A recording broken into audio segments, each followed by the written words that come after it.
Gold அதிகமா இருக்கா? ஆமாங்க. டோலோ 650 வந்துடவா? எப்படி இதெல்லாம் நீங்க யோசிக்கிறீங்க எனக்கு புரியல. ஐயோ அது சொல்றேன்ல, உங்களை பார்த்த உடனே வரும். உண்மை நிறைய வருதுங்க. அதாவது எப்படி சொல்லதான் தெரியல. சிரிச்சிங்களா இல்லை நோட்டிஃபிகேஷன் சவுண்டா? ஏங்க இப்போ நான் ஒன்று சொல்லுவேன், கோவப்படக்கூடாது. சொல்லுங்க ஒன்று பார்க்கலாம். சொல்லுவேன், கோவப்படக்கூடாது. என்னது? எனக்கு இப்படி பார்த்து என்னால் சொல்ல முடியாதுங்க. சரி நான் திரும்பிக்கிறேன். இப்போ ரோஸ் இருந்தால் நல்லா இருக்கும். ஆஹா. பரவாயில்ல, பிளாக் ரோஸா நீங்க இருக்கீங்க. I have a camera.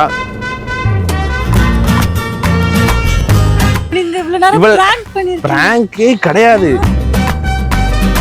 இங்க பாருங்க, பிராங்க்லாம் இல்லைங்க. கீயோட பொண்ணு பையன் இருக்காங்கல்ல, அவங்க வந்து அவங்க அப்பாவை இப்போ எப்படி பார்த்தேன்னு கீட்ட கேட்கும் போது ஒரு மெமரிஸ்க்காக நான் வந்து கேமரா வச்சு வீடியோ எடுத்துட்டு இருக்கேன். அவ்வளோ